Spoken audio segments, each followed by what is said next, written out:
Avoir un destin mineur ne fait pas de toi quelqu'un qui n'a pas d'utilité dans la vie. Mais c'est seulement ceux qui ont des destins majeurs.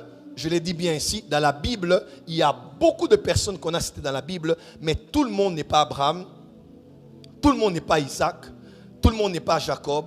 En d'autres termes, il y a des personnes que Dieu a sélectionnées de manière précise pour que par ces personnes-là, le reste des gens soient aussi bénis. Il y a des gens dont le destin est attaché au destin de 1 million de personnes. Lorsqu'il accomplit son destin, l'accomplissement de son destin permet à plusieurs autres d'être accomplis par son destin à lui. Ainsi, quand un homme comme ça accepte de marcher sur son destin, il permet à des millions de personnes d'entrer dans leur destin. Ainsi, si cette personne dit à Dieu non pour ce destin, il empêche à 1 million de personnes d'entrer dans l'accomplissement de leur destin. Il y a des signes qui les accompagnent. Alors pourquoi faites attention aux enfants qui sont morts et qui sont revenus à la vie après être nés. C'est les enfants dangereux.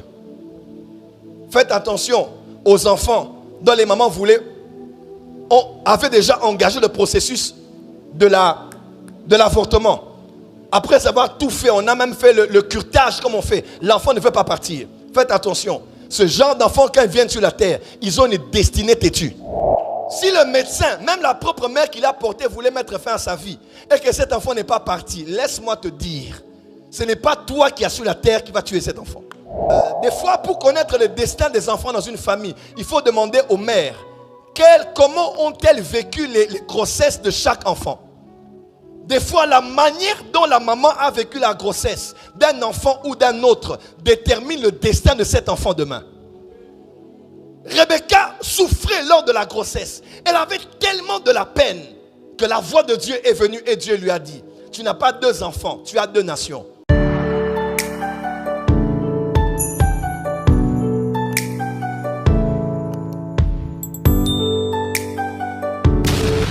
Le destin, je l'ai dit, le destin, pour les définitions du dictionnaire, on dit le destin désigne une puissance supérieure à la volonté humaine qui régirait le cours des événements. Le destin, on dit aussi que c'est la puissance qui, selon certaines croyances, fixerait de façon irrévocable le cours des événements. Je l'ai dit en ma propre définition, c'est le chemin de l'homme tracé avant la fondation du monde. Premièrement, c'est le chemin de l'homme tracé avant la fondation du monde. Avant que Dieu ne fonde les cieux et la terre, lorsqu'il concevait tout ce qu'il allait faire, cieux et terre ainsi que leurs habitants, quand il pensait aux humains qui allaient vivre depuis le commencement des temps jusqu'à la fin des temps, il pensait à l'homme de manière individuelle, même s'il sera avec un jumeau ou avec un triplet ou avec plusieurs autres jumeaux, mais de manière individuelle, Dieu a envoyé un homme en ayant tracé un chemin avant même que la terre ne soit formée. Et ce chemin qu'il a tracé, il a introduit des événements, il a introduit des circonstances et des choses que cet homme devrait vivre. Ainsi David a dit dans le psaume 139, quand j'étais encore dans l'embryon, un embryon dans le sein de ma mère, tes yeux me voyaient. Et dans ton livre était déjà écrit tous les jours qui m'étaient destinés avant qu'aucun d'eux n'existe. J'aimerais dire à quelqu'un, tu n'es pas le fruit du hasard sur la terre. Tu es venu sur la terre parce que tu es le résultat d'une pensée conçue du Créateur. Dans le grand programme qu'il avait, il t'a envoyé parce qu'il avait un chemin tracé déjà pour toi et dans lequel il avait créé déjà des événements que tu allais vivre. Et tout cela est dans son livre. Et je vous l'ai dit, le prophète a la capacité de temps à autre d'entrer dans le livre et de consulter les chapitres où on a écrit des choses sur des villes, des nations, des familles et des individus. C'est la force invisible liée à la mission de l'homme sur la terre qui organise et réorganise, s'il le faut, les événements en faveur de cette dernière. Je vous ai dit hier, il y a des personnes qui ont des destins faibles et des destins forts. Excusez-moi pour le terme. Après, j'ai cru que j'aurais plutôt dit qui ont des destins majeurs et des destins mineurs. Amen. Avoir un destin mineur ne fait pas de toi quelqu'un qui n'a pas d'utilité dans la vie. Mais c'est seulement ceux qui ont des destins majeurs. Je l'ai dit bien ici, dans la Bible, il y a beaucoup de personnes qu'on a citées dans la Bible, mais tout le monde n'est pas Abraham, tout le monde n'est pas Isaac, tout le monde n'est pas Jacob, tout le monde n'est pas Joseph, tout le monde n'est pas Judas, tout le monde n'est pas Moïse, tout le monde n'est pas Jephthé, tout le monde n'est pas Gédéon, tout Tout le monde n'est pas Paul, n'est pas Pierre. Tout le monde n'est pas Jean. En d'autres termes, il y a des personnes que Dieu a sélectionnées de manière précise pour que par elles, par ces personnes-là, le reste des gens soient aussi bénis. Ainsi, nous tous, on a de la valeur devant Dieu, mais nos destins n'ont pas la même valeur stratégique devant Dieu. Nous avons tous la même valeur aux yeux de Dieu. Noir ou blanc, vieux ou jeune, riche et pauvre. Mais ce qui différencie la dimension beaucoup plus stratégique des uns ou des autres devant Dieu, c'est le destin qu'ils ont. Il y a des gens dont le destin est attaché au destin de 1 million de personnes. Lorsqu'il accomplit son destin, l'accomplissement de son destin permet à plusieurs autres d'être accomplis par son destin à lui. Ainsi, quand un homme comme ça accepte de marcher sur son destin, il permet à des millions de personnes d'entrer dans leur destin. Ainsi, si cette personne dit à Dieu non pour ce destin, il empêche à 1 million de personnes d'entrer dans l'accomplissement de leur destin. Tu n'as pas compris.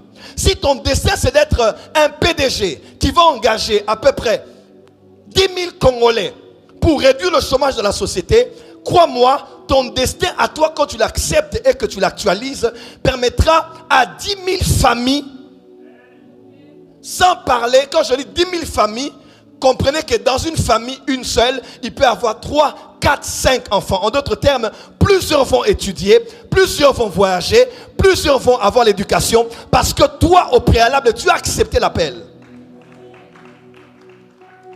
S'il y a des gens dont l'appel, dont le oui qui donne à Dieu pour l'appel permet aux autres d'entrer dans leurs appels. Si Dieu t'a donné le ministère de guérison, tu dis non à Dieu, tu condamnes plusieurs à être malades. Si Dieu t'a appelé à être prophète et que tu dis à Dieu non, tu empêches à plusieurs d'avoir la direction divine. Dis à ton voisin, à mon destin est attaché le destin de plusieurs autres.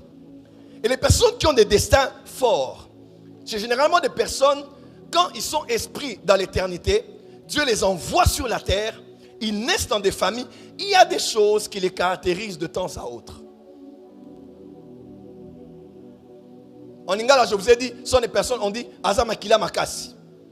On peut ensorceler plusieurs enfants de la famille. Mais quand les sorciers veulent ensorceler cet enfant, ils vont dire, on n'arrive pas à avoir cet enfant.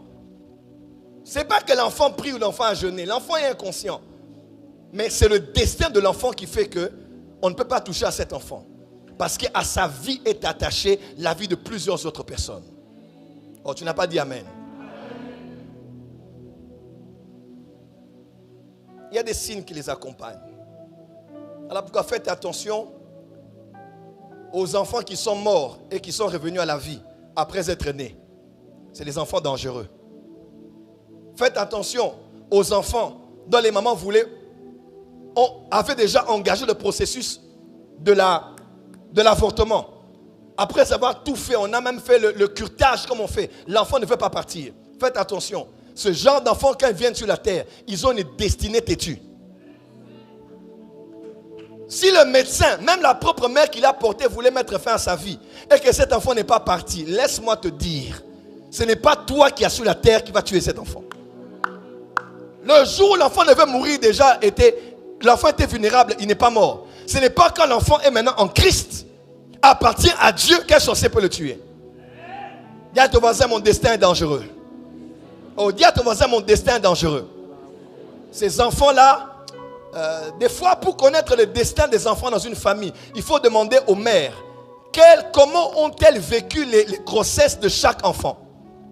Des fois, la manière dont la maman a vécu la grossesse d'un enfant ou d'un autre détermine le destin de cet enfant demain. Rebecca souffrait lors de la grossesse. Elle avait tellement de la peine que la voix de Dieu est venue et Dieu lui a dit, tu n'as pas 2 enfants, tu as 2 nations. Et d'ailleurs, celui qui viendra après sera supérieur à celui qui viendra avant lui. Quelqu'un peut dire Amen? Quelqu'un peut dire Amen? Le secret des enfants se trouve dans le cœur de la maman. Le secret du destin des enfants se trouve dans le cœur des mamans. Les mamans savent, elle va te dire, lui, ça n'a pas été compliqué. Mais cet enfant-là, l'enfant allait mourir. Mais cet enfant-là, il y a eu des problèmes. Mais cet enfant-là, il est né presque mort-né. Mais cet enfant-là, il est né... Faites attention aux enfants prématurés. Oh, tu n'as pas dit amen. Tu n'as pas dit amen. Et généralement, des enfants comme ça sont des enfants attachés à la clairvoyance. Faites attention aux autistes. La plupart d'entre eux là ont des grands destins, mais que le diable a cherché à attaquer et à détruire. Faites attention aux albinos. Parce que généralement, des grands esprits se cachent derrière cette peau qui dérange certains, qui ne savent pas vivre avec eux en société. Faites attention. Ils ont des destins terribles.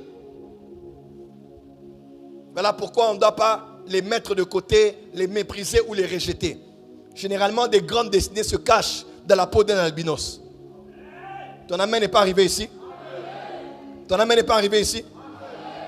Ton amen n'est pas arrivé ici? Dis à ton voisin, cher voisin, fais attention.